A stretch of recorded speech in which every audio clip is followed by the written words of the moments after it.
You don't want it so that anytime somebody posts something on your website, you can get sued for what another user uploads on your site. If that is the case, that's not what we're talking about. If that is the case, that absolutely is you what just you're talking about. Really? Yes, really, yeah. Yes, Okay. according. So let's hear why they don't have to be neutral. Because that's the law. You're not obligated. There is no we just talked about the First Amendment. If you started a private platform, a really good question, in my opinion, is why the fuck was Facebook allowed to buy Instagram? That shit is crazy to me. This is one of those things that seems plainly obvious unless you're taking a hardcore political bent to it. If you have a platform and you Motherfuckers did not like. Ultimately, I'm going to have to side with Niko on this. Our speakers, he's been featured in the New York Times and his famous Twitch streamer, Stephen Bonnell.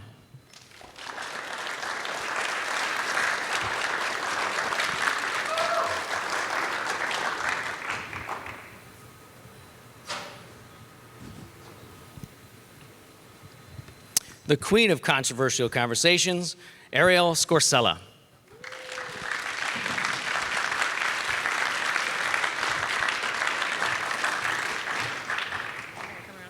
Yeah, that's fine. Or whichever, that's fine. And worldwide renowned political shit talker, Niko House.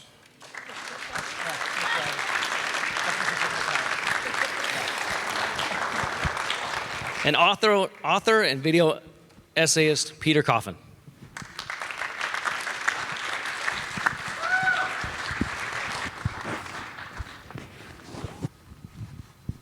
All right. Welcome to Better Discourse. I'm your moderator, Brian Edward. And today our panel is Democracy Dies with Dorsey. That's meant to be a little bit funny because some of that censorship is coming from social media.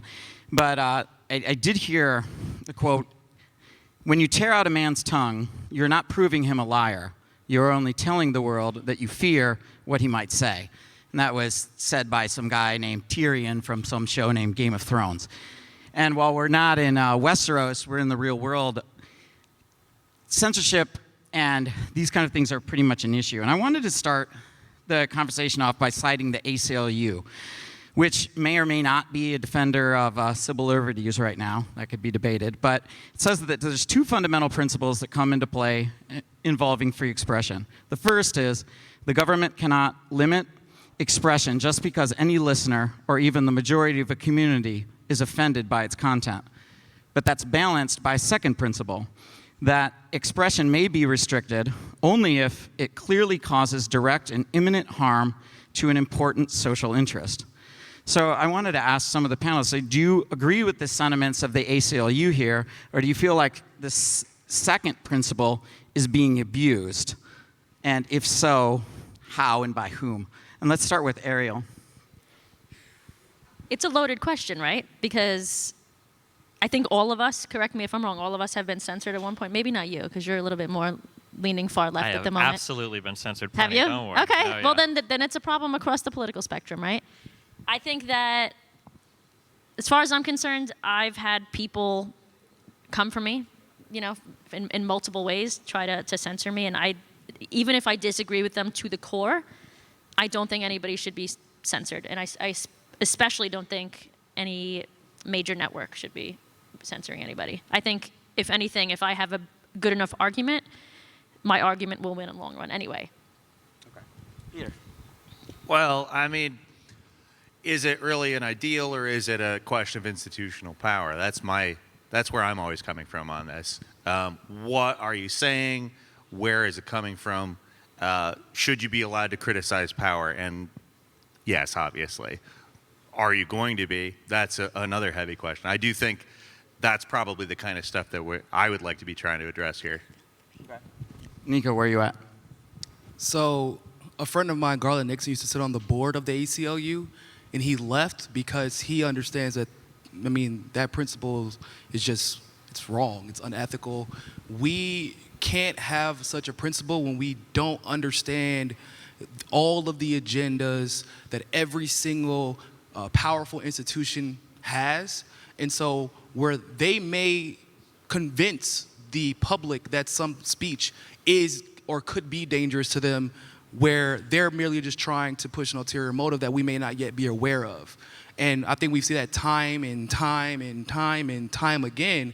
And so who's to say what's dangerous. Something could appear dangerous in the short term, but ultimately end up working out in the long term. But at the end of the day, like, I feel like everybody who knows me knows I'm a free speech absolutist. And the only way to defeat bad speech is just with more speech, and just make sure you know what the hell you're talking about when you address it. Like, that's the way to conquer this fear of, what if they say something bad? Bad things could happen. Well, allow speech to flow freely, and I guarantee you problems will begin to solve themselves. Yeah, can I just piggyback on that point? Because this is one thing an ex-girlfriend said. The only thing I got from that relationship was this point. And she said that no matter what somebody says, we should allow them to say it, because people are thinking it anyway.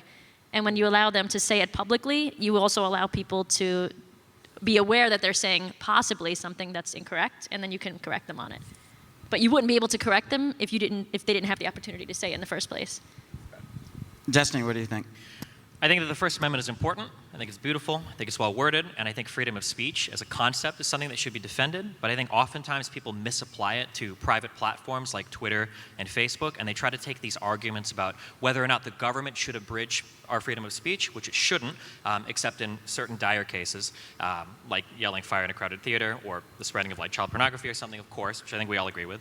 But I think that applying those same arguments to private institutions actually, in a way, becomes an anti-First Amendment argument.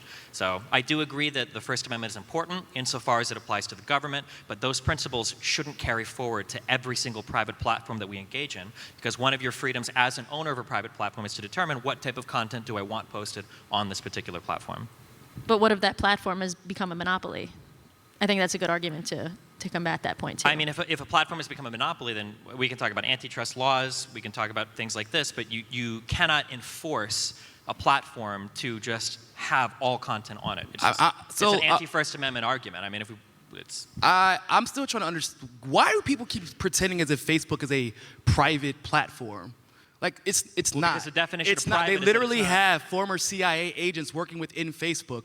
Facebook goes into Congress, comes up with a bunch of nonsense after they get accused of something, and somehow, some way, they always end up coming out on top. In fact, it is literally a law that is allowing them to act as arbiters of truthful or false information, because of a law that it's protecting them. And whenever anyone goes to try and change it, they're the ones who have the money to then influence politicians. Not that they even have to, but they have the money to influence politicians to make sure that that law that they are benefiting from continues to allow them to then influence the outcome of elections in one form or another. At the end of the day, when they constantly act on behalf of the government, especially when it seems that there is a partisan agenda involved, when they go to the government and get exactly what they want, they're not being held accountable like other private institutions have been held accountable. At what point do we stop pretending that words mean, that private and public mean whatever they say it means, when they're clearly acting as a public arm of the government? So, that's a conversation we get into. So private means not government, means privately owned. Facebook is a privately owned company. It's not owned by the government.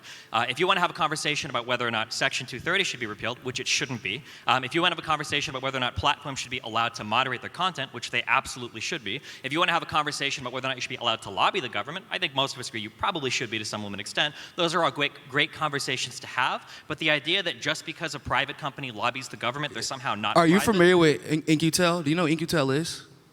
Don't need a what? The CIA's venture capitalist firm in Arlington, Virginia. Basically, I can go through the whole way they did it, but basically Peter Thiel and InQtel invested into Facebook. That's how Facebook became what it was and overtook MySpace. And this is a thing that we've seen InQtel do because they have unlimited funding sources. Another example I can give you is how Google came out of nowhere and overtook Yahoo. It's because InQtel had unlimited money to ensure that Google was able to overtake Yahoo. That's how Amazon went from being a failed business platform, a failed business model, and eBay was destroying them. And then out of nowhere, where Jeff Bezos inexplicably becomes the most wealthy man in the world. That's how Tesla was a failed business, relying only and exclusively on our subsidies. And then now, Elon Musk is the most successful man in the world. So my point is, the reason Facebook has hit the peak that it's hit is because of the government. So even though it's private, it's just once again, it's just another way to rebrand public, but they just don't call it that. beyond if you want that, to have a conversation about whether or not some subsidy for electric vehicles should be repealed, if you want to have a conversation about whether some people should be allowed to privately invest in a company, No. I those just are all said the great government conversations to have, literally but created the problem is that No, because you're doing Destiny. Dude, What you're we're not just going to do talking today. like you just like So went here's on what we're like not going to do 20 today. You're not going to try to poke Oh my holes God. about shit that nobody's talking about. No, I said the nobody's government talking about had their conspiracy theories venture where a single capitalist investor firm is driving a company, invest right? in a private company where no one else could compete. I That's what love we're the talking about. enthusiasm. When you say something along the lines of like, how did Amazon, Jeff Bezos became a I didn't millionaire say overnight? how. Or I gave you how the did, reason as to Bezos why. became a billionaire I overnight? didn't We know say why he how. became I a didn't billionaire ask how. overnight. It's I because told everybody you in what this room happened. probably uses Amazon Prime. Everybody in this room probably buys shit off Amazon. Everybody in this room probably uses Amazon Video. Like, we know why these companies become huge, because they offer That's- products that everybody in society uses. No, I If just- you want to no, talk no. about repealing an I just individual law, explained to if you you. want to talk about I just repealing an said, individual law, please tell if me you want to talk one about company repealing an that can individual compete law, with unlimited funding from the government. Nobody's getting unlimited funding from the government. I just told you. Do you You're look up? talking to me about specific subsidies that exist for these companies. Okay, If you want to so are argue you All right, we gotta go to the next with question. You can We argue gotta about go to the next subsidy, question. but Okay, this okay. is conspiracy. All right, You're right. just One conspiracy. second, let me cut in. Let's hear from the Marxist. yeah. Like, Well, see, the purpose of the state is to uphold class relations, right?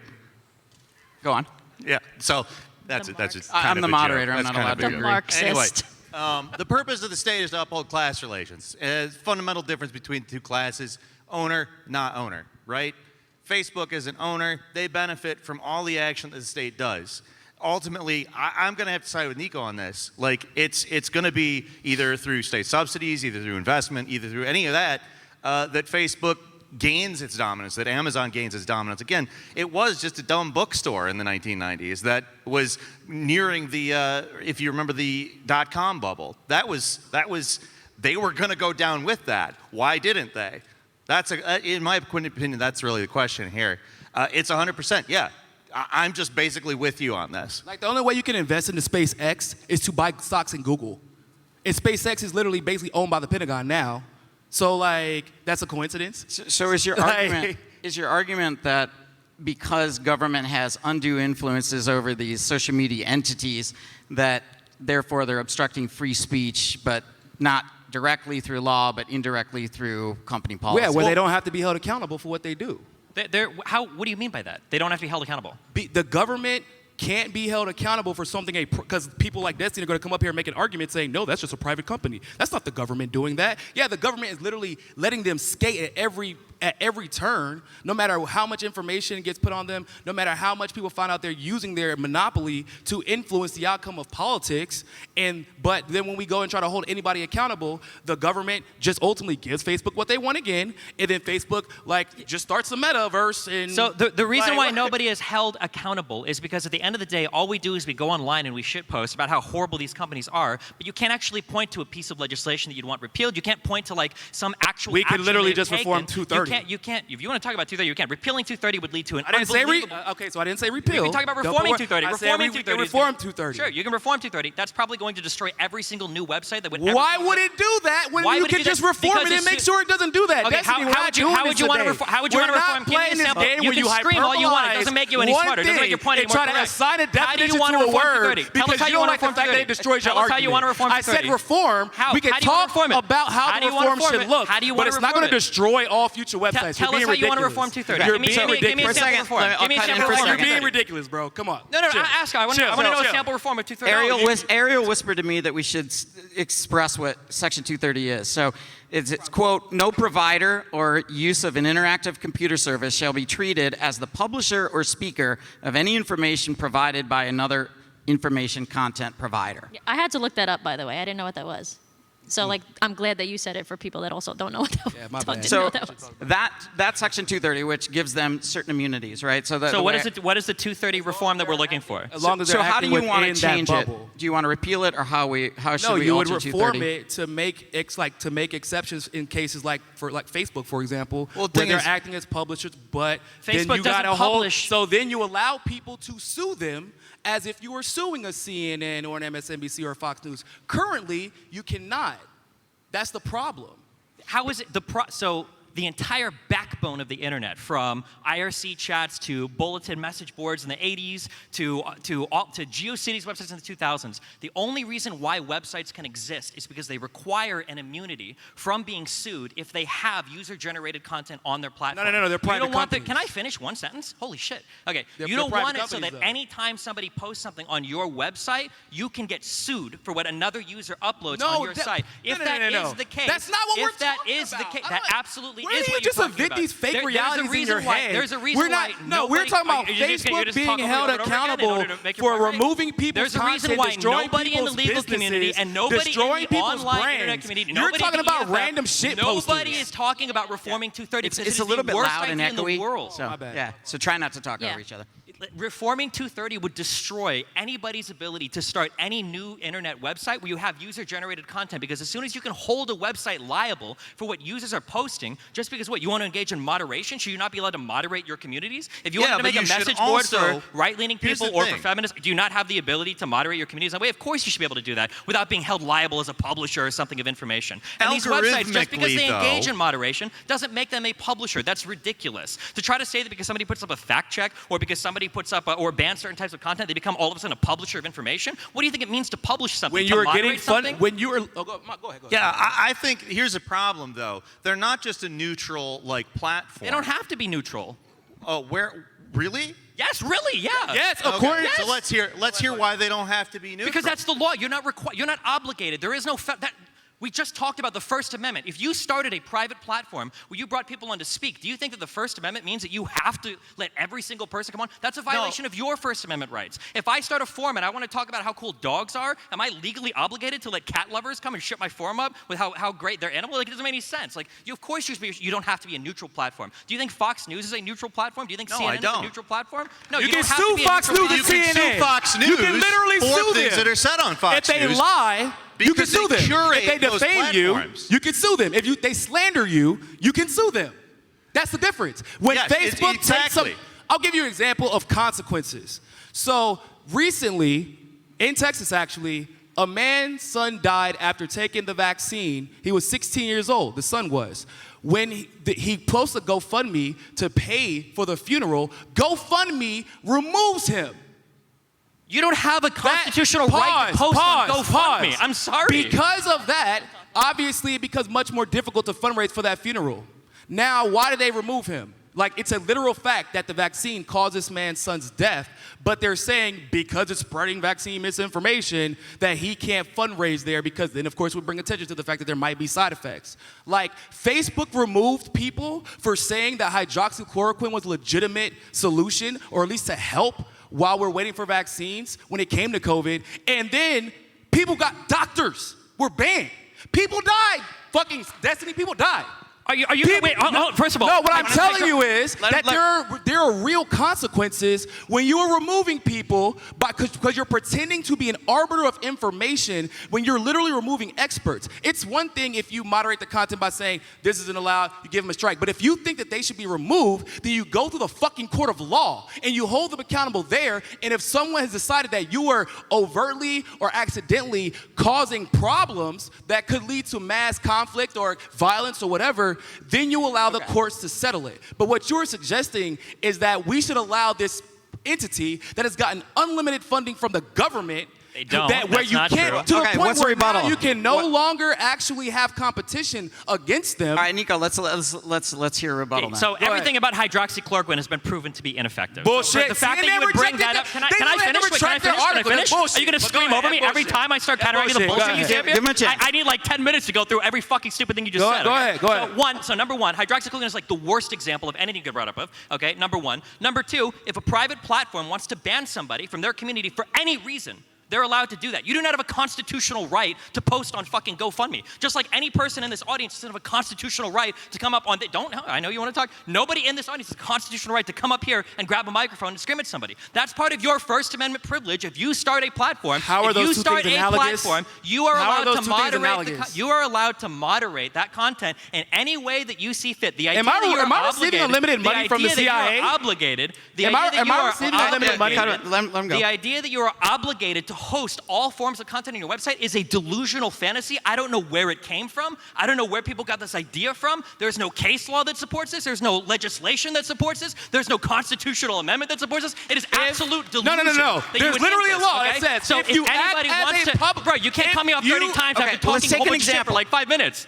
Okay, Yeah, so I brought. hold on, wait, can I finish responding? Yeah. Holy shit, yeah. So if a website decides that they want to moderate their content in the way that they see fit, if they want to ban doctors, if they want to ban experts, if they don't want you to do your whatever fucking GoFundMe, that's completely and totally within their right to do so. And just because they don't want to host your content doesn't mean you can go cry to the federal government and say, I have a right, I have a constitutional right to this platform. That's an insane reading of how the First Amendment works. Pause. Now, I don't need to We're not pause talking off, but about I will finish. We're not talking and now about the I'm done First Amendment. talking. Okay, We're so if you talking wanna about talk, that's fine. literally Section 230 protects you only and exclusively if you're not behaving as a publisher. So another Bingo. great example would be the Hunter Biden situation, where every single time a Hunter Biden article would come out, people were getting banned. People were literally So, losing like, you mean Twitter? a Twitter business. stopping the link to the. New York Not just Post Twitter. article. Facebook, Twitter. My friend got banned from Facebook for 7 days. Another one of my friends got removed for Moderating posting is not an publishing. article from mainstream media about Biden on Facebook with no context. Banned. Now, all of a sudden, you're banning people not because the information is wrong, just because you don't like what's being put out there. Now, that's what we call editing. That is editorial. That is publishing, which means you should Why be do you able to think be Twitter- pause. You should be able to be held accountable, but you cannot be because you're hiding behind 230. Why did Twitter ban the Hunter Biden article? Motherfucker, please explain it to me because we would love to know. No, wait, you brought it up, so you should know. Why about did it. they So ban tell it? me. You tell me. We're literally trying to find out. Go ahead. No, we're not trying. It's public information, so you don't know. Why I want they to hear ban you it? say, I have no fucking idea why Twitter banned You don't it. even I thought know you which did. article I'm referring to right I know now, exactly but go which ahead. one. I know exactly what you're referring to. Which one? So tell me. You tell me. You brought it up No, first. you just said you know exactly what it is. Go ahead. Why are you trying to posture right now? You brought up the example. so You I want to just explain literally to cut me everybody off in to here. ask. You just I said want you know to the explain- answer. Okay. You know the reason so why. You don't know I'm why telling it was. you, don't know if why. you know Okay. why it was so banned, I'll please explain. enlighten I us. will explain. All right, So let me- Twitter, wait. So Twitter has a specific policy for hacked materials where if you upload wasn't hacked. something on, if you upload It literally wasn't hacked. If you did Hunter Biden approve of those images and everything from the laptop being posted? It wasn't hacked. And it's a hacked material. It literally wasn't so hacked. Twitter has also banned people on the USB. You're just gonna keep Here talking you over me go. like that makes you correct? You got it. I'm right here, dude. You don't have to look at the It's a audience. USB. Hey, talk they to me. handed You don't it have to over look at the here. audience. They were like, Come on, hey, Niko. post this. Hey. New York Times. Is New York Times banned no, for this guy- posting hacked Let him material? rebut, and then we're getting to the next question. I'm right here. I don't know who you're Is looking the at New there York for. Are you Times talking to banned somebody for, else right now? I'm trying to Are you understand. lost? I wasn't going to answer my question. You got Okay. Do we have like a monitor out there Is the somewhere New where York can you Times see a picture of me, or? banned for posting hacked materials? Because last time I checked, they did it all the time. But Nico, we get the point. You got to let him respond. But that's my point. yeah, I'm right here. Hey. You are not understanding the lack of consistency. understand completely. That's You the just had issue. no idea You're what telling you me brought what the up. rule There is, was but they won't consistency. explain why they don't There consistently follow the was fucking rule. consistency, because That's one, the problem. Is you anyone in wanted the to audience have a discuss- Xanax? If you wanted to discuss the Hunter Biden story or post the Hunter Biden story, you were absolutely allowed to, as long as you didn't link to a website that had hacked materials listed on it. Number one, and I know that because I discussed it on Twitter and I get banned. Number one, okay. Number two, there was a left-leaning group that leaked a whole bunch of like police materials, part of the big ACAB thing. I think it was like a year prior, and they got banned for doing the exact same type of thing. This particular story is not a story of political bias. It's a story where you, who has a clear political narrative, has taken one story, completely misrepresented it, and then try to pretend that it supports Is your New York side of the Times political narrative. banned That's exactly for what it posting is. hacked material?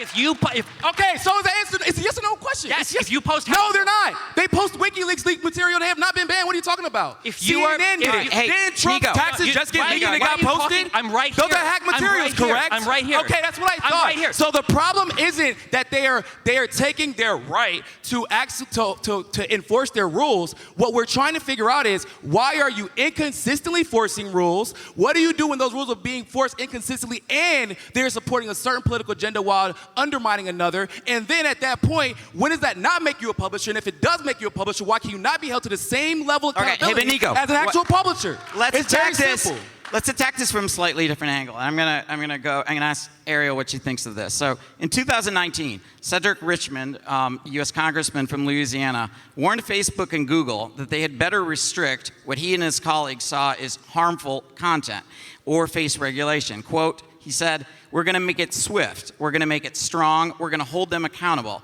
Figure it out because you don't want us to figure it out for you." And Jerry Nadler added to that, "Let's just see what happens if I pressure them." is this worrying to you that the people that are governing their content moderation are influenced by congressmen? Arielle, what do you think? Is that like a skirt around the First Amendment, or what's your thoughts? I think that anybody that has power is going to try to control more. That's just the fact, right? That happens throughout history. It worries me when people use that power to silence people. Like that's like that's the concept of this panel, right? Yeah. I think that I do agree partially with what he's saying. I understand where he's coming from with Stephen. And I think that if you do have your own platform, yes, you can moderate content in a way because if there's like pornography or something, you don't want that, yes. But I also think people are taking that to the extreme and making it political. And just because they don't like something, you know, they're removing that. I don't think that's a healthy way for this country to be going. Do you feel like the government has an undue like influence on like what Facebook is doing? Oh yeah, I do. I think this is just me personally, but I think that it's fairly obvious to me that Facebook has some kind of secret agreement, whatever, I don't know, with the Democratic Party, because and YouTube too. I mean, like I speak from personal experience. I know that until I came out, like I was posting the same content for 10 years on YouTube. Sexual education. Until I came out as leaving the left and being like a non-leftist, then they started banning me and restricting me. So to me, that's my experience of what you're saying. And I don't think, obviously, I'm biased, but I don't think that's okay. What was the reason? Did they say that you were causing harm? I mean, is it the second They said it principle? was because of my sexually explicit content, but I've been posting that same content for 10 years. So to me, it's like, okay, they don't like what I'm saying now. Okay. What about you, Stephen? But yeah, I do think it's because that's to me, it's too obvious. It was too obvious to me that this is why it was happening. Right. So, Stephen, what do you think? Like, if there's a link between like the government, like senators pushing these guys, doesn't that not apply? Isn't that like the government using, abridging the First Amendment in the wrong way? I mean, I think it would depend on what they're pushing for or what, like, the implication is. If the implication is that if this behavior is going on that leads to some sort of harm and we're going to, like, legislate a new law or we're going to, like, enforce a law in the book about it, that's probably fine. That's what Congress is there for. But if it's something like we're pressuring you to, like, censor certain political narratives or whatever, then that's probably not okay. I will say, though, again, a platform has the right, even if they want to ban, like, Republicans or Democrats on their platform, it's within their right to do so as a social media platform.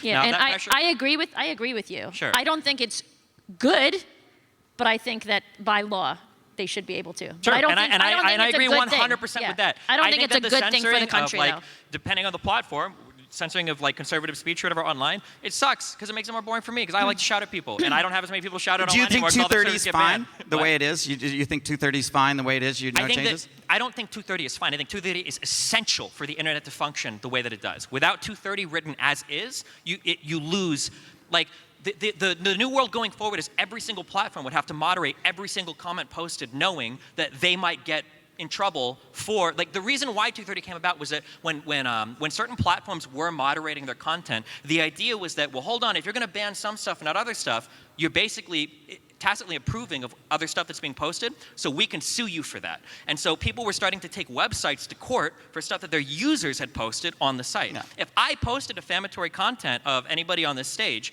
you shouldn't be able to sue the platform that I posted on. You should sue me for it, right? That's the essential protection that 230 provides so that websites can continue to exist while allowing user-generated content to flourish on their sites.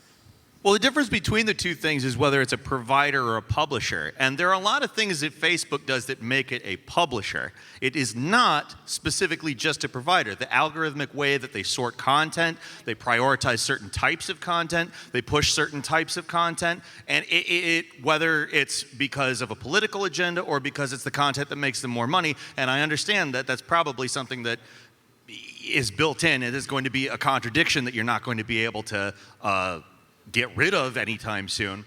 But in a lot of cases, Facebook is acting as a publisher rather than a provider. So this is just not true. So people have tried to stretch. Well, I'm about to answer that. So people have tried to stretch this idea that if you have an algorithm that shows certain information, or if you do, like, a fact check, or if you moderate certain content, that this makes you a publisher. It is very clear, like, a publisher is somebody that publishes information. So if Facebook were to start writing articles, or if Twitter were to start writing articles and they were pushing these or whatever, then those 230 Live... What's an op-ed page? What? What is an op-ed page in a newspaper? Does New York Times, like Mr. New York Times, write everything there? Or do other people do it? An op-ed page, my understanding is that on that, you would be liable for that, but that's because you're publishing what's on the op-ed page. You're like approaching a writer and you're saying, we're going to hire you or pay you for this like op-ed and we're going to publish it in our magazine. Now, hiring Twitter, and paying is irrelevant. If Twitter paying is essential. It might be no, it is not. Depending on what we're talking. Absolutely not. Do you understand that there is a difference between a newspaper that solicits op-eds from people versus a platform where any user more or less can sign up and generate content? He said hiring and pay is irrelevant. Yeah, hiring and pay is irrelevant. And Facebook is soliciting content from us, sorting it and putting it out based on their own preferences. An algorithm. Daily Kos, for example, you didn't have to be it was like a blog. It was just a very sophisticated blog before it became what it became. So like, no, hiring and pay is relevant, but Daily Kos could still be sued. Huh? Yeah, you see the difference?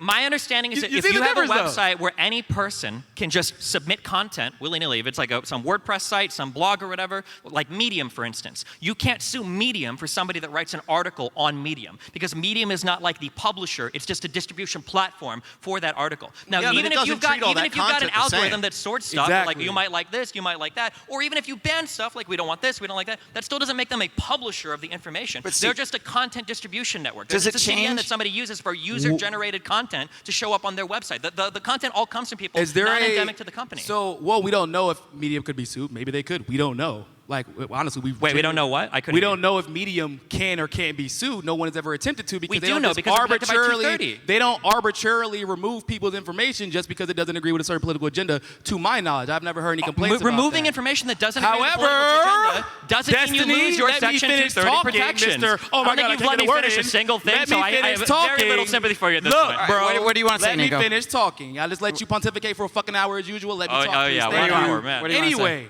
So, like I was saying, we don't know that about Medium. But we do know that. That's wrong. Then we can get to the actual precedent that has been set because people are like, oh, these private platforms like Twitter or Facebook have the ability to just remove politicians whenever they feel like it. Actually, the courts say otherwise because Trump couldn't even ban someone because he is technically a public figure and they considered it to be a public forum. They couldn't even. So if you obviously. No, that's wrong. That's not even true. Hold on, let me finish talking, Mr. Judge. Like I didn't know you were a damn federal judge. I don't have to judge. Okay, then anyway, let me finish talking. Thank you very much. Appreciate it. Anyway, so just from the precedent that's already been set by the court, they said, and it was like it was a leftist decision. Like Democrats were like, you can't block us, ha ha. Anytime they don't agree. Hold on, let me finish. Okay. Jesus Christ, how many dumb things can you say? It's like a fucking machine gun. This is not your Twitch stream. Chill. All right, we got to get to it. Anyway, it is his Twitch stream. When Trump got banned from Twitter, that was probably the most egregious form of censorship that we had ever seen because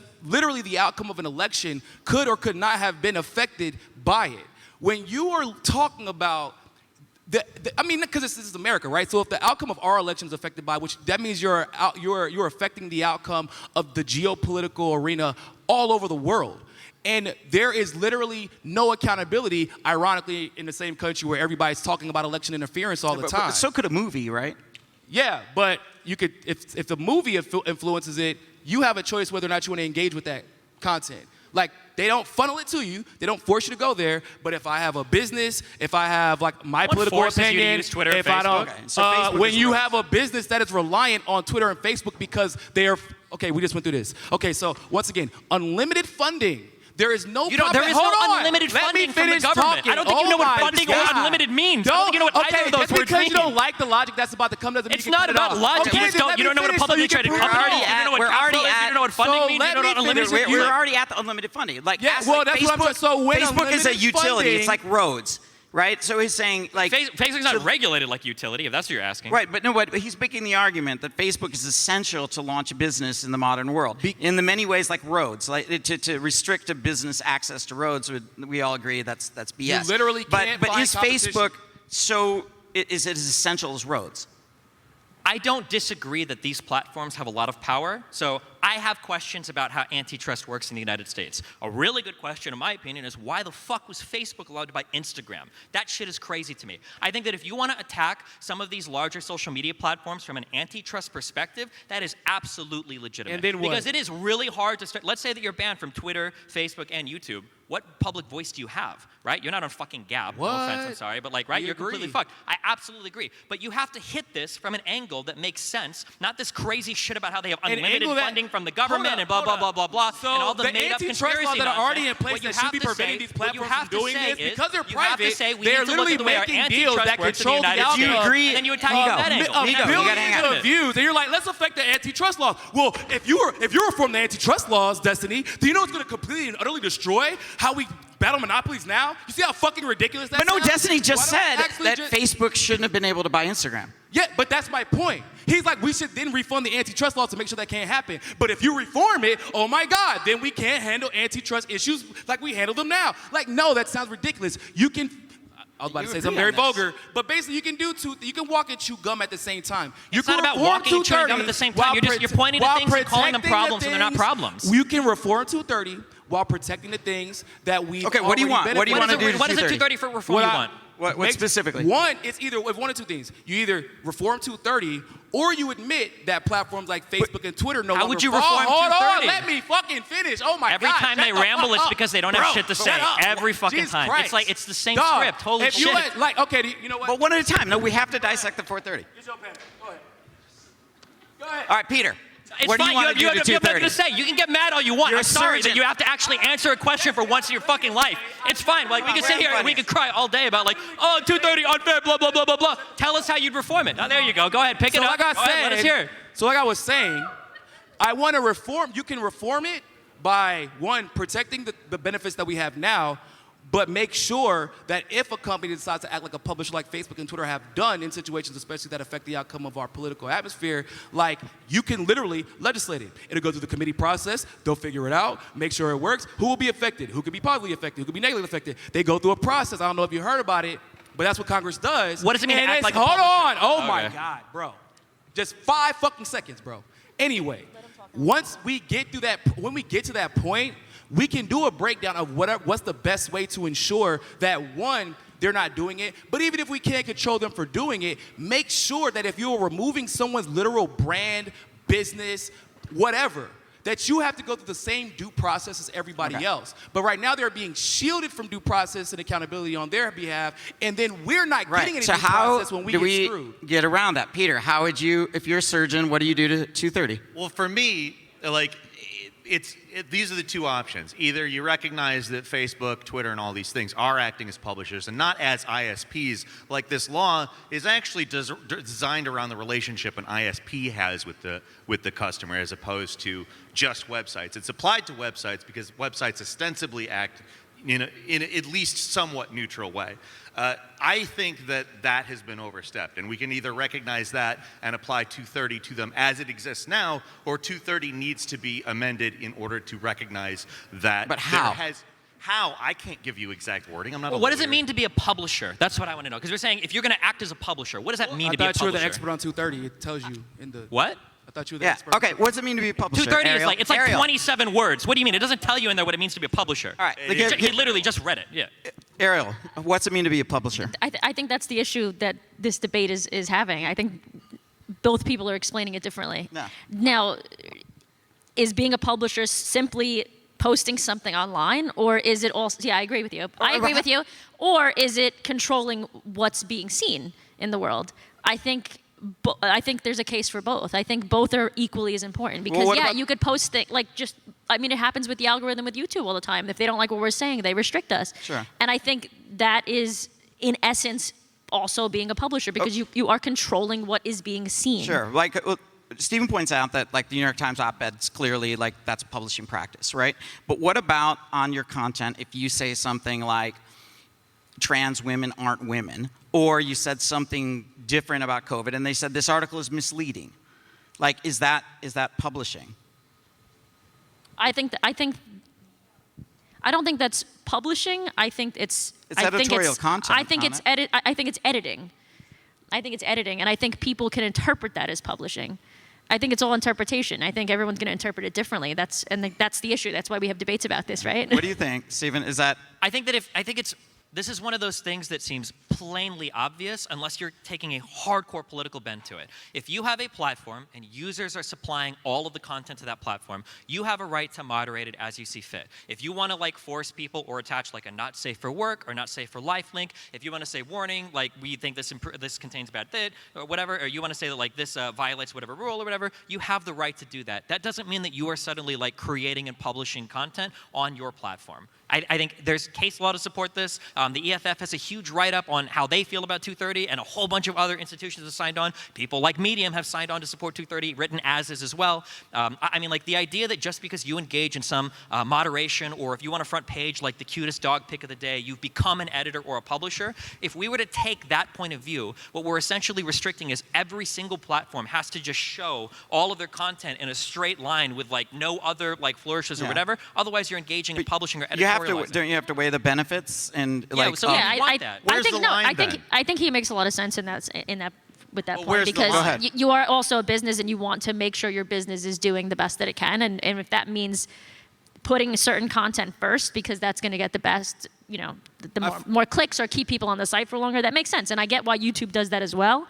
I just think it's reached a point where, to me, it would be considered censorship and I think it's beyond no the longer. line, too. I think just for me, their line has been crossed, but I understand. I what you're saying. just don't like the word censorship because like. Come up with a better word then. Well, the problem And is then I'll that use that word, The but I problem don't is know. that contextually these mean very different things, right? If I'm not allowed to call my dad the F word, if I'm a 9-year-old at my house, I'm being censored by my parents. That is true. Is it good or bad? It's probably okay. If you're not allowed to say crazy stuff in a classroom, if you're like in 5th grade, you're not allowed to scream swear. That's censorship, right? If I'm on a private company, if I were to start screaming at you really big obscenities, eventually I imagine you'd have me removed from the stage, right? That's a form of censorship. Now, if the government were to craft legislation that was abridging my right to freedom of speech, that's also censorship. One of these is really, really, really bad, and the other 3 examples are probably okay things that ought to be protected in society. So the main issue I feel like is that we're losing the context of is like the consequences of the inconsistent application of punishment and censorship and removal of people.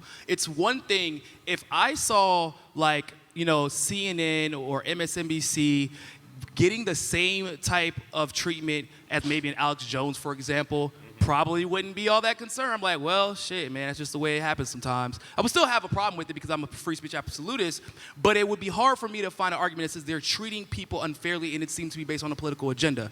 We all sat through Russiagate. I think everybody was there for that, where they lied, not once, not twice, but for years. It cost people jobs, friendships, breakdowns in relationships, and it turned out to all be complete and total bullshit. And then if you go and look up, and you see some of the articles that came out, they were like, they had the CNN employees that got caught saying, yeah, this is BS. Nobody actually believes this. They were doing it for money. That's what their claim was.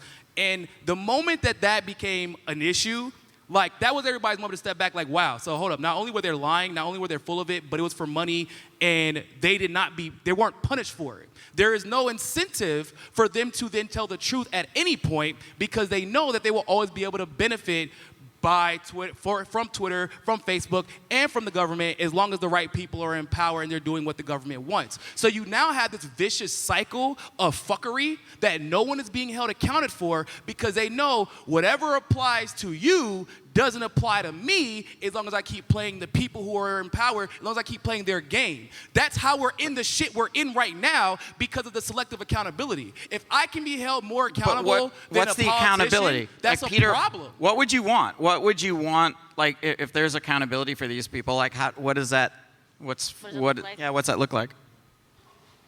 I mean, you can see, if you think that one of these companies has engaged in behavior that is illegal or malicious, and you can prove that in a court of law, you can take them to court and sue them. Oh, word, CNN has gotten sued. Oh my God, I'm sorry. Did I just interrupt your interruption with my answer to his question? I'm sorry.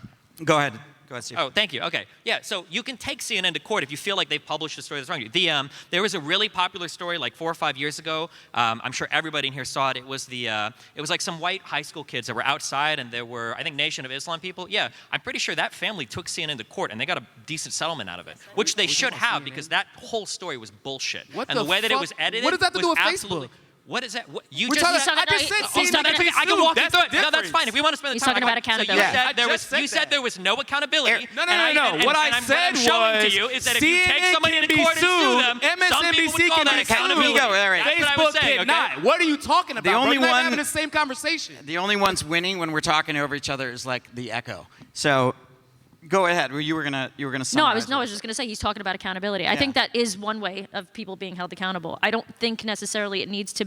I don't think we need to start suing people Is to that be held accountability? accountable, though. We're talking to about have those people be we're held talking about accountable. social media platforms in the inconsistent application of accountability. Yes. Like that's so I don't know what you're talking about. I already Because said you brought up We CNN. already know You brought up CNN. That's not a social media because I said platform. on these platforms, on YouTube, which is owned by Google, which is owned by the CIA, on Facebook, which Right, but it literally is, bro. You can just look the shit up. Well, it's no, not for complicated to find. For example, You like- think Google is Like, it's owned? not- You think it's Google's not- owned by the look, CIA? Bro, I'm not Okay, gonna do your all right. homework for you. You should have before you got here. But anyway, what I think so he's trying to Is that like say a is 51% Nick Sandman majority stake, or what is successfully it? sued Say it again, CNN say it for again. libel. Nick Say it. Sandman successfully sued CNN for libel. So he's saying accountability is there are methods for this. suing CNN for libel isn't CNN being treated like you or I on Facebook or Twitter, which are two of the most powerful platforms in the world that have unlimited sources I have a good way of, in my opinion, holding people accountable. I think that people like Facebook, or like businesses and companies like Facebook or Twitter or whatever, should be honest and upfront about their political biases. I think that's one way to do it, because then going in and you're going on these websites, you know that their feed might be tailored a little bit more to people left-leaning or right-leaning. And I think that the Daily Wire does that. They literally say, we are a conservative news source. So people know going in that they're going But to those be... are all publishers, right? And they all can be held accountable to a degree, Facebook and Twitter. That's it. Yeah. Everything that you're saying is true, but then Facebook will turn around and say, we're not publishers. What are you talking about? All right, so take an example. Yeah. So on Section 230, to modify that, like I haven't gotten a ton of specifics, but Vivek Ramashay, I maybe butchered his name, the guy that wrote Woke Inc. What he says to do on Section 30 or 230 is to guide it by the First Amendment. So they would not get liability anytime they're outside of the bounds of the First Amendment. So they can censor content, for example, that the First Amendment doesn't protect, which would be like your child pornography, threats of violence, libel, and all of that. But everything else, Right. they would have to do in the spirit. it's- Or they could choose to be a publisher and lose the liability. What do you think about that? It's like it seems weird. It's like paradoxical. Enforcing that a business follows the First Amendment is contrary to the purpose of the First Amendment. This is the reason why anytime you participate in any private business, if you go into any restaurant, if you go into any private anything, there's always that line on the bottom of, we reserve the right to remove you for whatever reason we see fit. Part of your ability to run a private business in the United States is that you can exercise your private level of discretion in any way you want, as long as it doesn't move contrary to like protected classes, for instance. You Bro, can't I'm gonna lie, discriminate that's on not like the the basis same of, argument that was made you can't for discriminate on the. slavery. That's a Oh my reason God, I'm why- sorry. Was I interrupting your? We can do thoughts shit again? that's morally Did we leave bad. the coloring and books violates- backstage? and violates I don't- the Constitution. As long as you're private. If you're a private company, it's cool. Niko, That's exactly what. Yes. Welcome to the First Amendment. That's exactly how it works. The restaurant's First not Amendment the does same not thing as apply a to social private platform. enterprise. That's not what the First Amendment People is. make arguments where they pretend as if they could undermine the First Amendment, and then they usually, if everything goes well, get crushed in court later and sued for it. Okay, so Peter brings up a restaurant is not the same as Yeah, a Facebook. restaurant's So not the same. You're talking would a about limit? patrons. What about a company-sized liability limit that you get protection if you're small enough, but if you're big enough, different rules apply? This is like an interesting argument. So again, though, the problem is like there's either two things going on here. Either one, in my opinion, we should be talking about antitrust law, which I think there are way more better conversations to have. Or two, you're essentially saying that once a company grows to a certain size, there's like a whole other set of like constitutional provisions that come in to moderate or guide that company. I mean, you could, but that gets into like a whole lot of really it's weird. not a constitutional provision. It's What? a law. It's just a law. Section 230 is a law. I Sure. would also argue that Or I thought you were mentioning quantitative. more specifically like the First Amendment stuff. I'd also argue that quantitatively is not necessarily a good way to figure this out. I think it's really like when you look at Facebook or Twitter or any of that, there's a tiny percentage of posts that they spend their time pushing and boosting or moderating for that matter. I think it's really, are they acting in a manner that like they are very, very heavily curating their site in terms of what they boost? That makes them a publisher. I have a very possibly, I don't know if this makes complete sense, but to me, I think the argument can like be summed up in like as book burning. Like people are allowed to publish but then people are denying those publishings to be seen, right? Is that kind of where we're at? Is that what both of you are saying? Yes, people are allowed to publish on Facebook, but is Facebook also becoming a publisher? Are they a publisher? They do. Yeah. Like the a They're court like that case would be said the they book got burning, caught. right? Yeah. Yeah, they allowed them to produce the books, but they're also burning them, right? So they're also hiding some information from being seen. Yeah. Is that technically a publisher? I don't know how to answer that. I don't think I don't know if any of us do. If you are curating information and or what just came out recently, even blue checks, right, on Facebook, they got caught whitelisting certain celebrities and certain political figures and basically blacklisting others.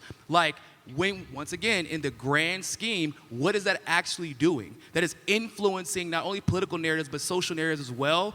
And it is disallowing open discourse, which is fine if you're CNN or MSNBC or Fox News. Because once again, if somebody is allowed to lie, outright lie about me on CNN and MSNBC, if somebody does that, I can sue them and I have a pretty good chance of winning.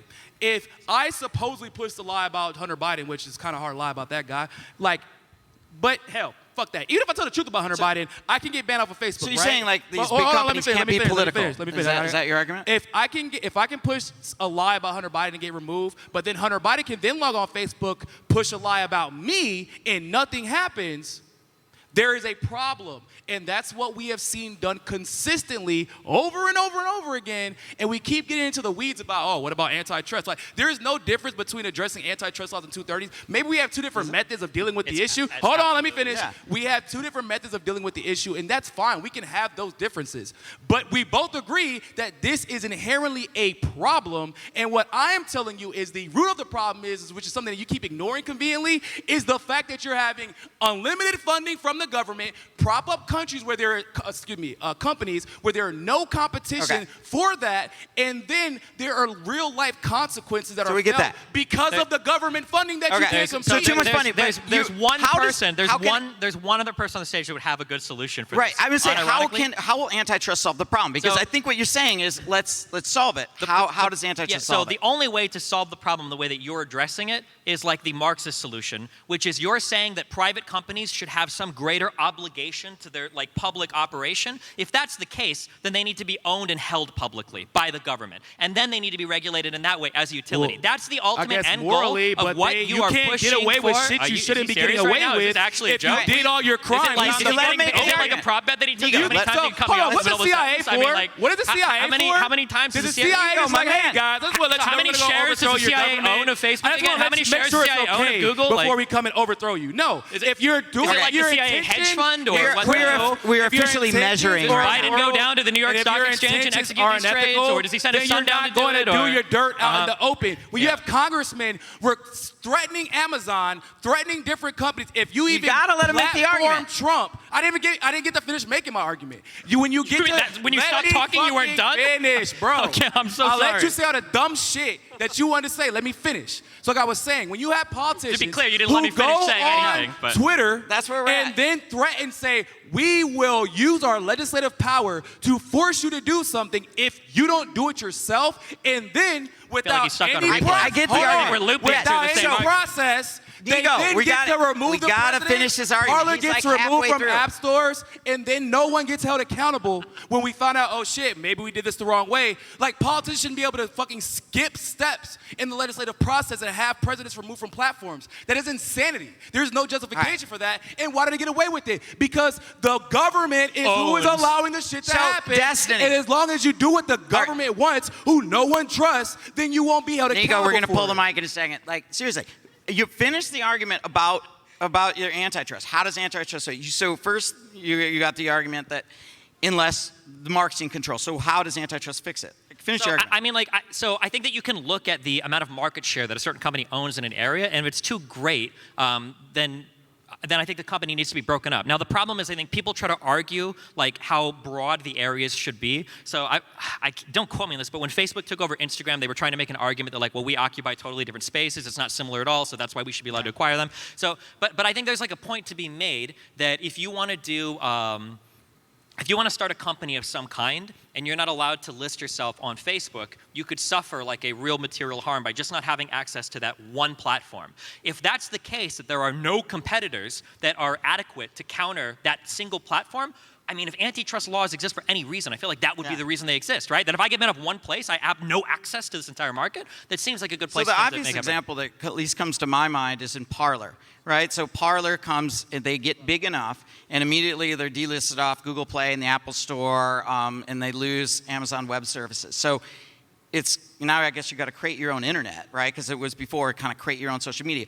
Does your antitrust solution stop what would have happened to Parler? Well, so the weird thing is that we're getting into we're testing the limits of how like private enterprise could be allowed to work, because cancel culture has reached the point to where like you want to try to like it used to be a long time ago that they would just try to get you banned from one social media platform. Now they want to get you banned from every social media platform. Now they might want to get you banned from social media platforms and like having a domain name and get your the people that host your shit banned. Like it wouldn't surprise me at some point they try to get you banned from like getting apartment people to like lease you an apartment because they don't like you so much, right? I think they this do is the that. problem. It's already a thing. Now I the can- problem I is can that vouch the they do problem that. is that all of these things are technically protected like First Amendment rights, but what we're hitting on is like these really weird limits of like how effective is capitalism at allocating resources in society, and then people following through on that. Because, and here's the thing that nobody wants to hear. The reason why these platforms are so big is because everybody wants them that way. Every single person in here probably has some highly integrated Google device or Apple device where they've got like AirPods that connect to their phone, that connects to their computer, that connects to their fucking email, that connects to their school, that connects to their fucking car. I loved single thing in their MySpace. life. I was perfectly When fine with everybody MySpace. is obsessed with that level of vertical and sometimes horizontal integration,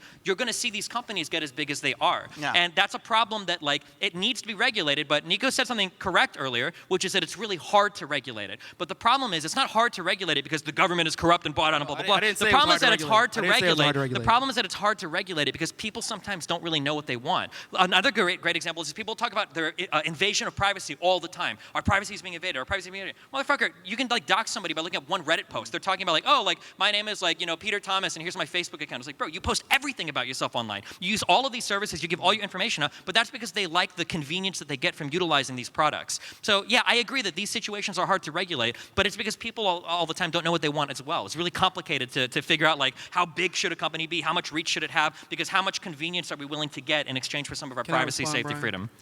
All right, go ahead.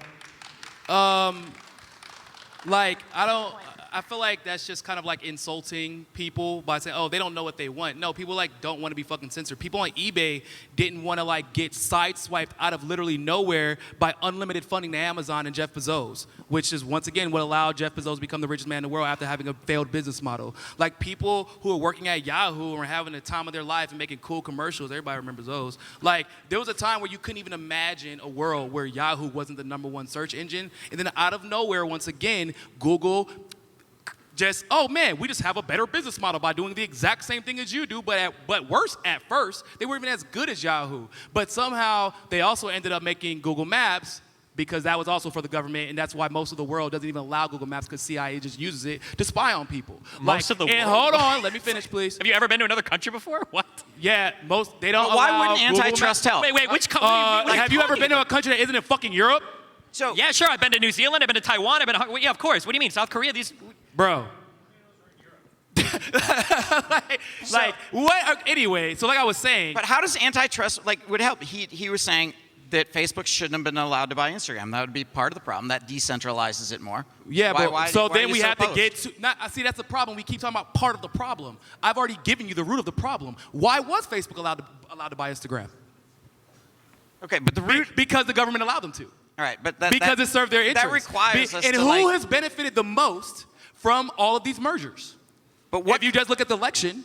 But what can you agree on? Like other than like the root agree is so with deep in your antitrust. thing. We have to tear it all down. I'm completely I honest. would hear where say the our unlimited funding antitrust comes from. laws That's have what been I'm curious shit about for right a now. while. Once we saw the 96 communications bill go through, and then like all of radio and all the companies got basically bought up by the major, like 4 or 5 companies. Like we knew then our antitrust laws no longer work, but somehow they just keep getting allowed to be played. And so what basically Destiny is asking us is, hey everybody, trust your government to do the right thing.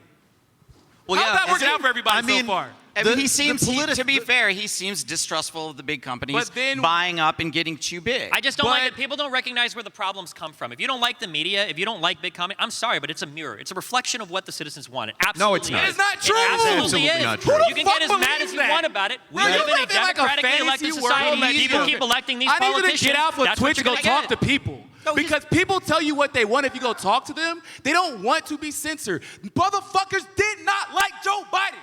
And somehow he is in power, right? I don't give a damn who you were. He was the #1 target on the debate stage for a reason. Because he was the most vulnerable, because no one liked him. Nobody.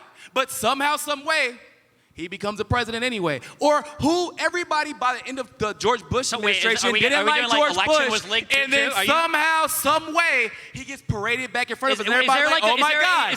Actually, I do kind of like George Bush now. We get told what we wanted through propaganda. You gotta let him. This. Well, you gotta let me. You can't play tennis with one person, man. Like you gotta let them back in. I let them finish their thoughts. I love that Biden won and stole the election with a Republican government, with Republican federal judges, with Republicans looking at every step of the way. Somehow he was able to get through. You're like the tennis guy that's running and hitting your own balls. Well, shit, I can do that. I'm not good.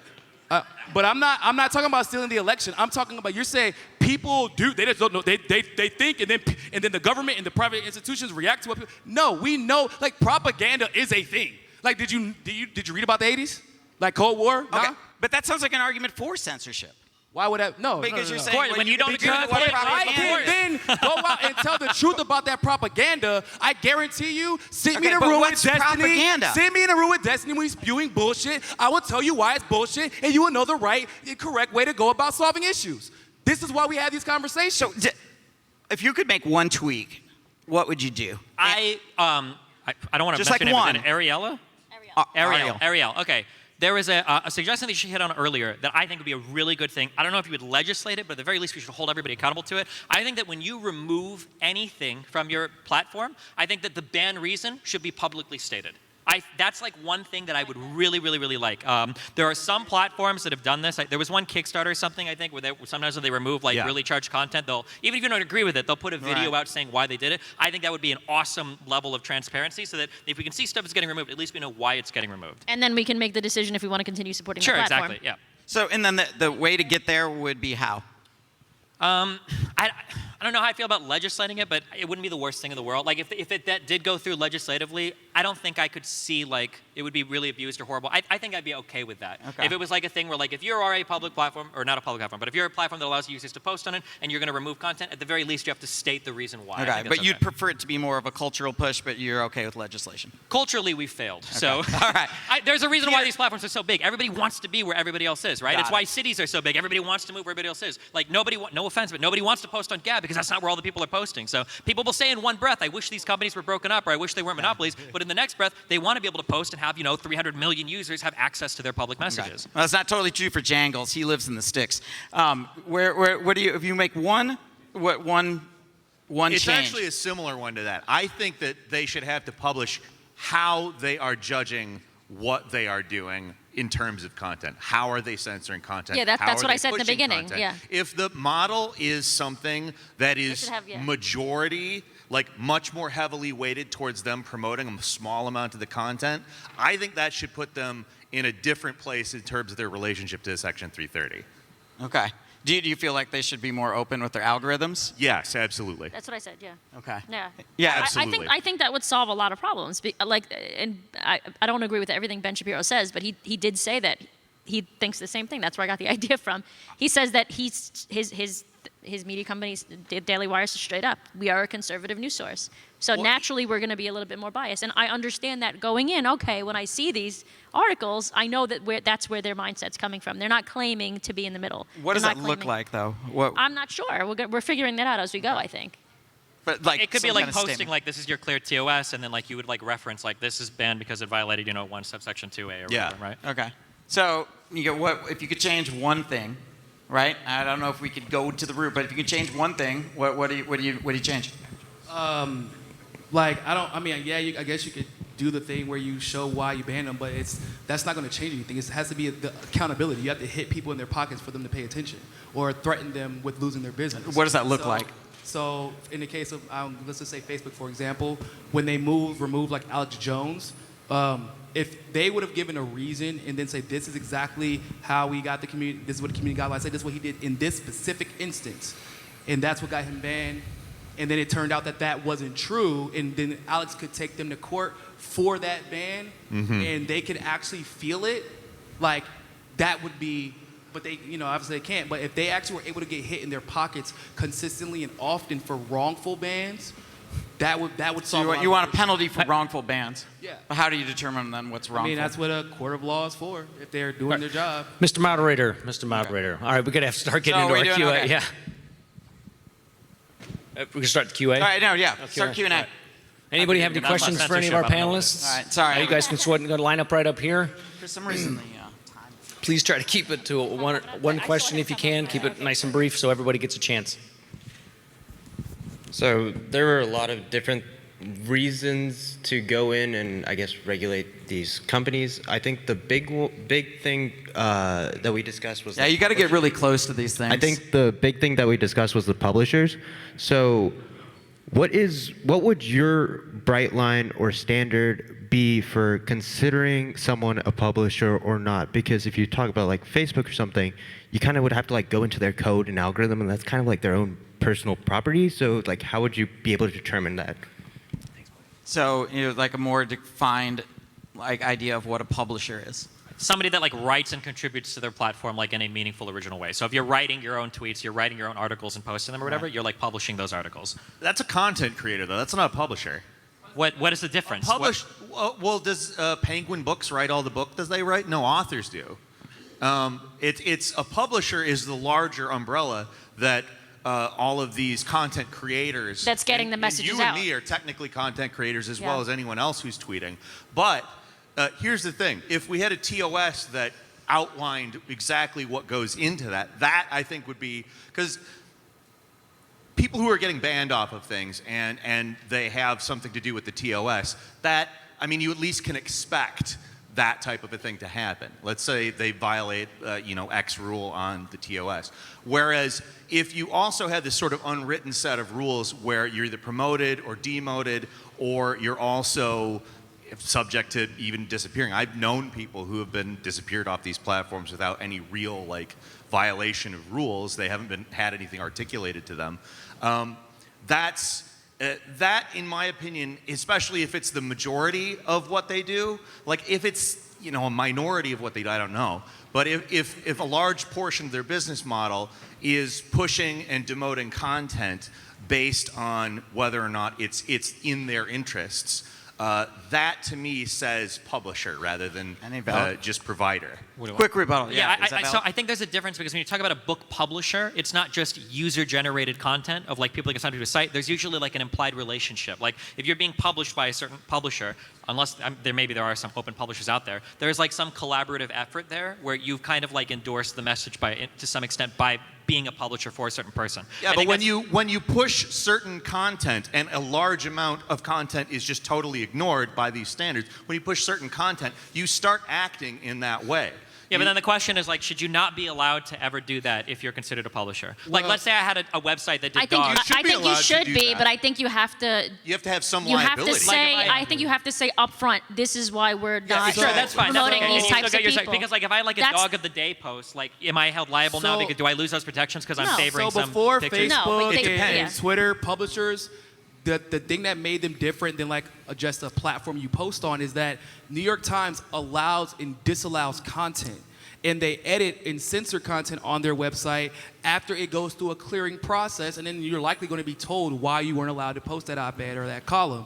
Whereas on Facebook, when they enter the game, it was post whatever you want. That's what you're allowed to do. But then when you get to the level of you can post and they can see your post, but we don't like what you're saying, so they can't see your post. Okay. So that's like it's you're behaving as a publisher while basically trying to undercut what a publisher, like what it has meant to be a publisher up until this point because of how elastic the laws have been. All right, go ahead, Michael.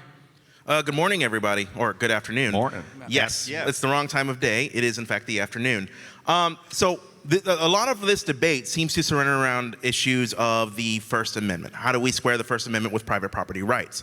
I'm reminded of a debate we had in previous generations about something called the Fairness Doctrine, which was this doctrine which stipulated that radio had to cater to both sides of the political aisle in due fairness. And the number one people who argued against that were conservatives, saying that this was a violation of some property rights from these radio shows.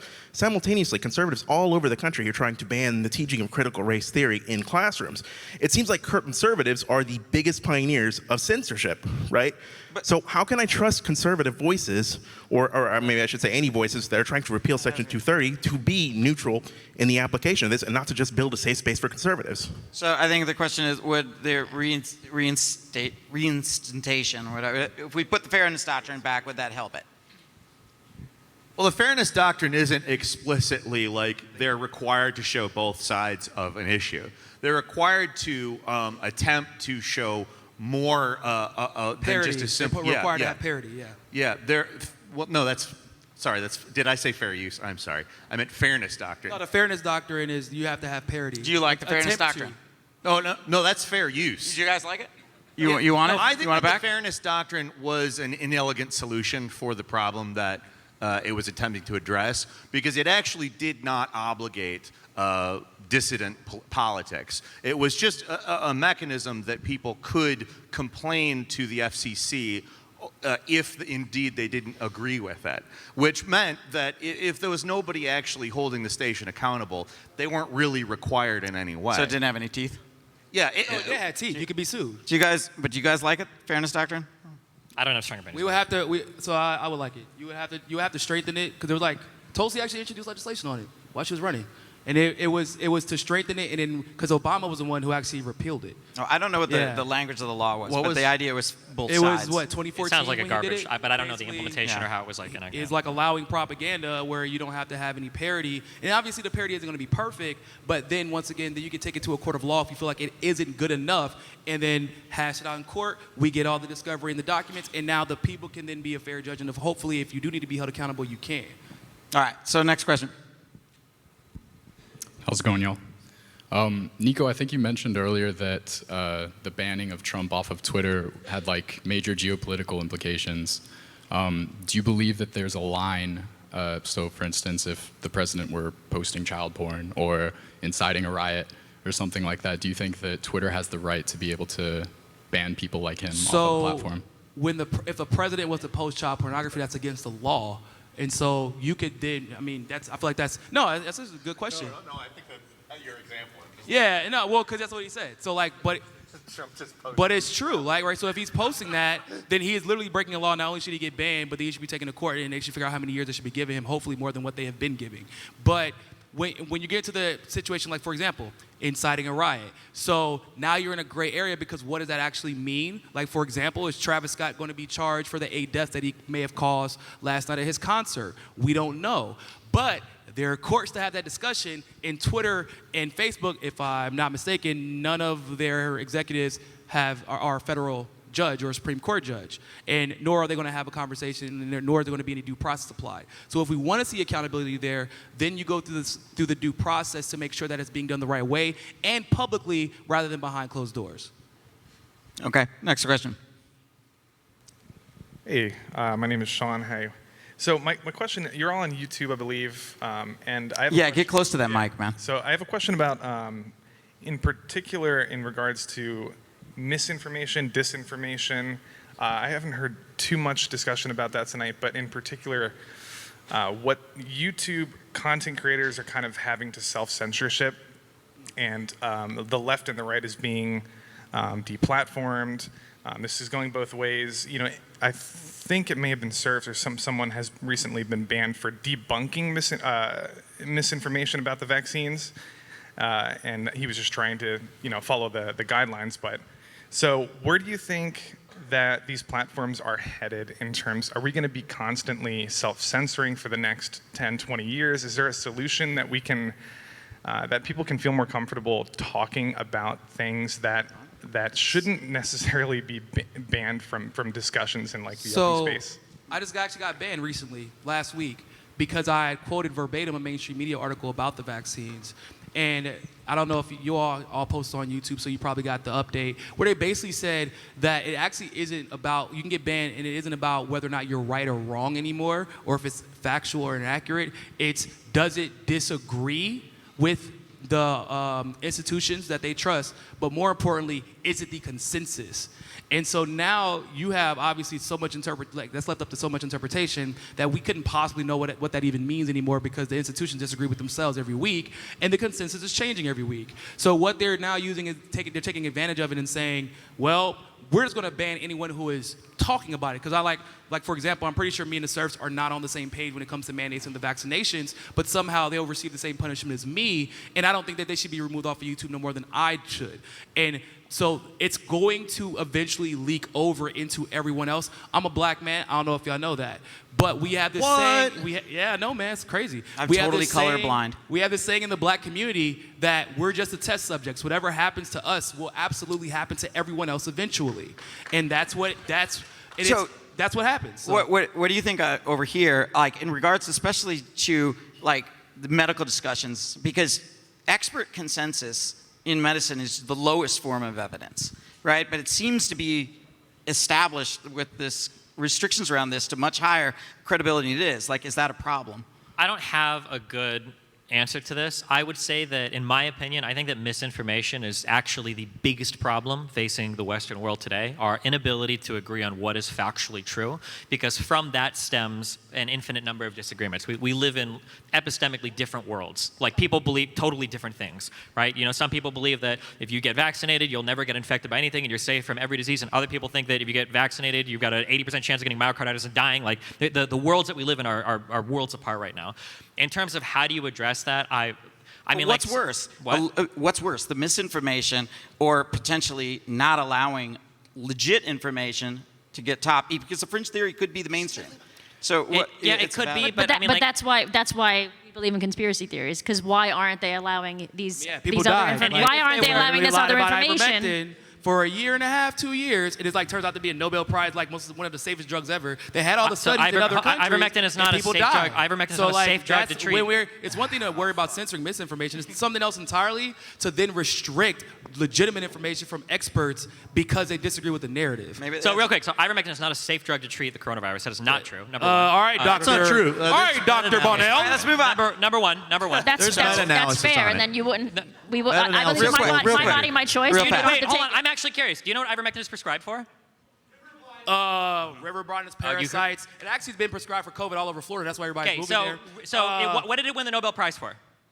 What did it win the Nobel Prize for? For treating for virus. Actually, it had multiple applications. It was for anti-parasitic infection. Yeah. So the idea that do you know why it works for? I'm not having. No, I do. Actually, yeah, go ahead. No, we can talk about this all you want. My point is that there are certain studies, just like there are some studies that support the vaccines that also supported the ivermectin.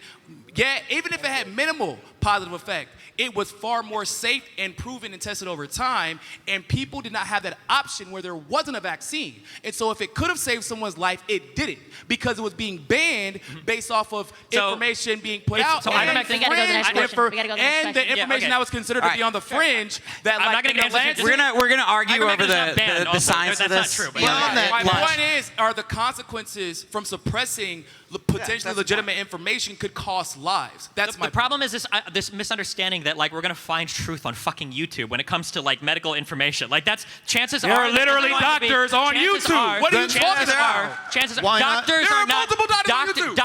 A doctor, like actual doctors, not like fake Twitch doctors. Who is he talking real to? doctors. Wait, who is he talking to right now? I'm talking to multiple doctors. Multiple doctors does not make research. Watches YouTube. Multiple doctors does not make scientific consensus. Maybe YouTube should be held to publisher standards so they're accountable for it. Next question, go. I swear to God, this was my question before all that started. All right, so it's mostly to Niko, but it's for anyone else on the panel. Let's say in a hypothetical scenario, there was some sort of global pandemic. And let's say that hypothetically, misinformation was being spread on social media platforms that, if followed, would reasonably result in bodily harm or death. Should social media platforms do anything about that? And what would that look like if they should? So I don't think it should be social media platforms that get to decide whether or not information is or isn't legitimate. Because once again, everyone believed, for example, like that hydroxychloroquine and zinc was a problem, and then CNN had to retract their article. The Lancet, which is supposed to be the super prestigious medical journal, had to remove their study because it turned out to be BS after a Harvard MD who works in the emergency room called them out, and then no one could replicate their study. But policies were crafted because of it. Social media reacted to it and then never backtracked their reaction. They've just been doubling down since. And people have once again died because they didn't have the potential to have access while they were waiting for a vaccine. So the social media generally, one, I don't believe they have the heads of these social media companies. They have the best interests of the powerful who pay them off and who they can pay in Congress at their heart. That's who they're worried about. They're not worried about us. Okay. So it shouldn't be social media's job. It should be everyone gets to put information out there, and then you have these groups, and you choose, based off the information available, what is the correct solution. But what we've seen historically, like with marijuana, for example, the same people who've pushed lies about hydroxychloroquine, ivermectin, or interferon alpha 2B, were also telling us marijuana was going to fucking kill us. Remember? So, and they were wrong. But why did they do it? Because of the agenda. So it's the same agenda that may be disallowing things to come out, or also could be the agenda that is why they're purporting lies about things that they're saying is good for you, or good or not good for you. So the answer is no. They should never be in charge of that. They should allow the information to flow. Do you think freely. like those bias narratives are curtailing the truth? That the what scenarios? The bias narratives, the Yes. idea, like an agenda. I do. I do. I have friends that work in the medical industry, and I know what goes on behind the scenes. Well, and Capital I've had, has. Sorry. No, it's fine. I've worked in the medical industry. I used to work in pharmaceutical advertising before I was a YouTuber, and I know what people will say to sell drugs. So I know that there are narratives, and the narrative is money in this case, and we just have to be aware of it. Pfizer was Does just it worry sued, you, right? Stephen? Does it worry you, Stephen?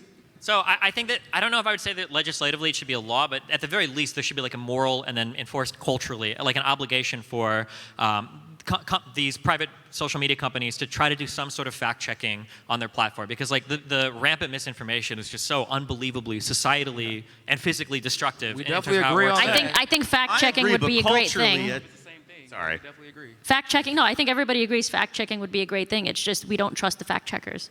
Yeah, I think that's the there's- argument on this side. There's influence. There's money in that. Right. Like in terms of like even with medical studies, there's capital who is able to write grants to these people and not to these people based on their agenda. That's just how self-interest works. Isn't 80% of the FDA funded by pharmaceutical companies, right? Roughly, right? And then Pfizer was the #1 donator they were #1 lobbying.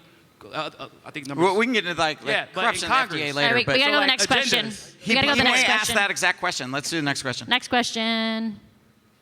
Hello. Go. Man bun. Checkered shirt. Let's go. Right. So, Niko, this is a question for you. So I'm. Oh, you said me? Yes. Yeah. Okay, go ahead. So, like the board of directors at most companies, they're going to have like a fiduciary responsibility to like seek profit for their shareholders, and they usually get. Say that to- again. Can you speak a little bit? So the board of directors at every company is going to have a fiduciary responsibility, like legally, to the shareholders to seek profit. Now, most conservatives, I feel like, would agree this is a good thing in most industries because it requires them to make decisions that are going to, make the most money, follow the like invisible hand of the market, all those things they believe in with, arguments for capitalism. So it's just interesting because they would like make approvals on the terms of service usually at most of these websites. So they're making decisions on like what they ban based off of what's going to make them the most money. Like there's a reason that BitChute is not as big as like YouTube at this point. So what I'm finding inconsistent is, do you want to like promote free markets and follow that, or are you trying to like intervene in the market where it's only convenient for basically your side of the Let me political just aisle? say, you know not of what you speak, Jon Snow. I was thinking the same thing. Nah, but so really does look like so that. one of the reasons that you really do. One of the reasons that BitChute or any company or platform isn't as big as YouTube is because there is literally no way to be bigger than YouTube. If you would be, Google could then just harm you in the algorithm so that no one ever finds you because they receive unlimited money from the government. I need everybody to understand this concept. They don't have competition because there is no competition for black funding. So like black market funding, which is effectively what they're doing with InQtel. Dark money. Dark money. I mean, I Can you wish. explain the unlimited money thing? I really want to know. They literally get unlimited money. Yeah, you can't keep track of it. It's an infinite design. So in a vacuum, I would agree that it would be a good thing for people to craft their terms of services based off of what would make the most money. But what you have though is like Facebook and Twitter both do things where they know it will hurt the engagement, which is actually how they make the most money. And they don't have to worry about the consequences because they are eternally shielded from those consequences because they're doing the agenda of whoever's in power at the time. So they don't ever have to be held accountable as long as they're following to that agenda, and then they still make money regardless. So I would love a free market in this particular case. The problem is, it isn't truly a free market, and that's not obviously with just social media or censorship, it's with everything now. Okay. All right, and next question, and direct it to somebody on the panel. We're going to try to get them all, but we can't really have too much discussion. So pick who you want and then your question. Anybody, up for grabs.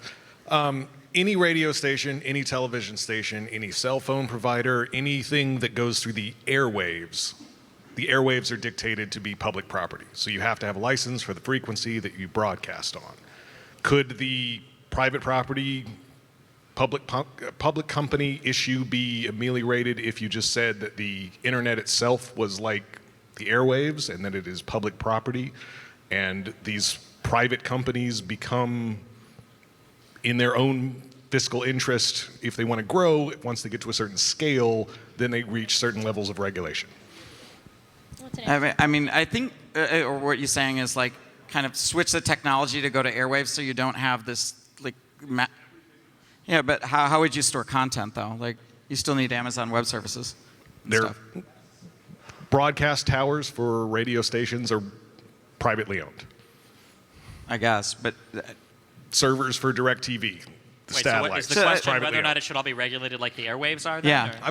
It's regulated like the airwaves are actually broadcast through the airwaves. What? Regulated through the airwaves are actually broadcast through the airwaves. I don't understand what you mean. He's asking you. Like, the question you're asking, should it be regulated like airwaves have been, or should it be, you're saying that the internet should be broadcast through airwaves? I guess that's what. Just regulated, because obviously it's not broadcast through it. The communications bill kind of killed the way that they were regulated before. Yeah, that's They're not regulated anymore effectively. So, but yeah, it's kind of weird too in a different industry. I don't want like all of the internet to have to like be like no profanity, no obscenities, no pornography. Like that sounds like a pretty boring place. Yeah, you'd be screwed. But you're talking about like as a public, like basically this is a public sphere, and like everything can be regulated as if you. I don't know what you. I do believe it's a public good. All right, next question. We're ticking here. Fire away, Justin. Next. And make sure you're question. Hey, handsome. getting coronavirus by handsome putting with the mic. Suspenders. Right up. Yeah. Do it, Arielle did. Get real close to the mic. Okay, so this is for Peter and Niko. So, do you believe that companies should have the right of freedom of speech? And if so, do you understand that what you're advocating for is going to be restricting the freedom of speech? How? Telling them that, these companies shouldn't be able to ban these people for talking about COVID-19 or talking about taking ivermectin, whatever. Telling those companies that they shouldn't be able to ban those people, isn't that restricting their freedom of speech? Well, yes. In some ways, I agree with you, actually, on that. I don't know that I actually 100% think that one way or the other, as things are today, in a world where there is ownership that is very specifically concentrated among a few people and everybody else is not the same thing. I don't know that there is like an explicit, simple solution for it. So what I'm advocating for isn't necessarily just totally like, hey, you can censor whatever you want. I don't want that. I want the decisions to be made based on these sort of rational rules, which Section 230 ultimately is a rational rule. The problem is that I don't think that these companies are acting explicitly as just platforms. I think illegal stuff, like threatening stuff, that stuff, if like they have in their terms of service, you're not supposed to do this. I think that they're within their right not to have that there. I just think that if we're in the more like political freedom of speech area, and we have companies that are basing much more of their model on boosting or de-emphasizing certain content, then they should be looked at closer, not necessarily exactly the same, but closer to like a newspaper or a New York Times or somebody who solicits content and publishes it, as opposed to somebody who is just allowing people to say whatever they want on their platform. And I would say that as saying that you don't want people to restrict free speech is in violation of the First Amendment. It's upholding it. Like if for example, I'm a journalist. I work for RT News. If I get banned, then my First Amendment rights, and this is what we're seeing over and over again, journalists, verified accounts getting banned for doing their job. Like, you're literally violating freedom of the press. And it's like, if I say I don't want that to happen, then I'm actually against the First Amendment. That doesn't really follow. Say that again? Well, then once again, then when that corporation stops getting unlimited funding from the government, then I guess we can have a different conversation. But he's saying they're too intertwined. All right, next question. This one is directly for Stephen. Stephen, you've said before that one of the issues with our consumption is that viewers demand the type of content that enriches companies. Given that they also use algorithms to make their content much more engaging and addictive, would you be in favor of a Pigovian tax or a tax on negative externalities on excess viewer engagement? And do you think that would be an effective way to curb the excess influence of big tech and content companies? I'm rephrasing this because it's hard to hear sometimes. So are you saying that if companies are motivated to get you as hooked or engaged as possible into their content, are there negative externalities related to that that should be curbed with some sort of federal legislation? Yes, specifically a tax of some sort. That's a really good question. I feel like the answer almost has to be yes. I feel like we've got so much literature now on how social media is negatively affecting everybody's life. I'm 32. Honest to God, I cannot imagine being in high school with like constantly plugged into like the crazy social media shit these days. I would blow my brains out. It sounds like the worst experience ever. And we have like more and more studies that show that like especially women that use these platforms are getting like worse images of themselves. Men, young, everybody is like getting fucked on these platforms. You know, is this so much of a negative externality that it demands some sort of regulation? Maybe. I mean, we've done it for things that have negative stuff in the past, like, you know, drugs. Obviously, things like cigarettes or alcohol are disallowed until a certain age. Do we need to take the same step with social media or go like a Chinese or a South Korean route where you say, like, you have a limited number of hours you can spend? It sounds really draconian. It sounds probably incompatible with our current U.S. understanding of freedom, but I feel like something should probably be done, yeah. Because it's 3 hours of video games per week would definitely hurt you. Okay, okay, let's, hey. I wasn't even allowed to play video games during the week. Lucky bastard. So next question. Sorry. Real quick, 15 seconds. Go for it. No, I was just going to say, I think that also can have a negative effect because we might be banning people from positive experience as well. So it really depends on how that person wants to live their life, and they have to make the decision for themselves, unfortunately. And I agree with you. I think that too many teenage women, I've made videos about this, are, you know, massively, you know, coming across more depression symptoms and anxiety symptoms.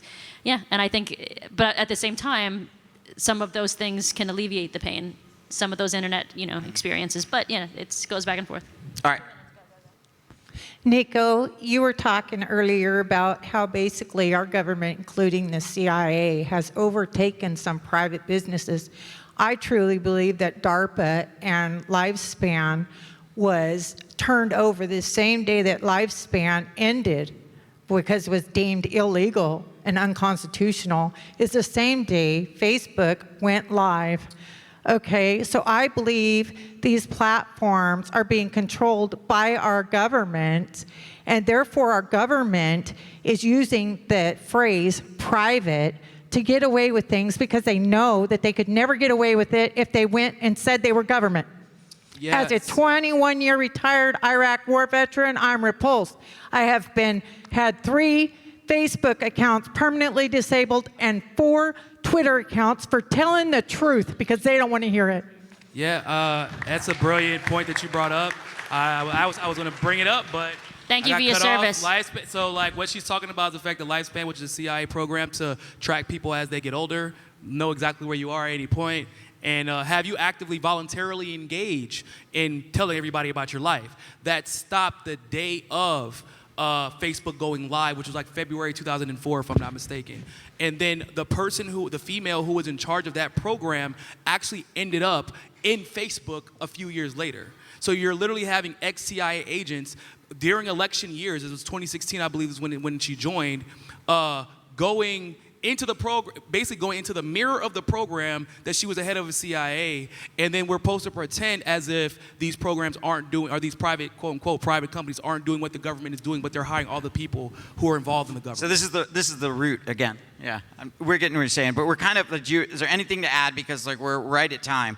And go ahead. The thing that I have to add about just this conference in general, I think that nobody knows the exact truth, because I think truth is hidden from us for personal biases, and I think that we just need to calm down a little bit. Too much testosterone. That's good. But I think I think that the point of this conference and the point of making YouTube videos and such should be more civil and more open to other people's ideas, and not attacking other individuals for having different opinions. And I think that is the way to go forward. I concur. And I think, yeah, and I mean, that's coming from a moderate, which makes a lot of sense, right? So. That's cool. And the one thing I think I can say is everybody here, it seems at least, slightly favor the fact of transparency of why you would get banned. And even Stephen said he'd probably vote for that law. So, I mean, that seems to be shared. So, And antitrust laws are not strict enough. I agree. If anybody that used to work for the government wants to sign up for my company, my email is open. I need some of that unlimited funding, so yeah, jump right on that. That's awesome. All right, we're going to take a break. Thanks so much. All right, so we are going to do a 10-minute sharp. So we're talking about 2:56. Please be back in your seats, and we'll get the next panel started. So 2:56. I'm sorry, 2:57. Thank you.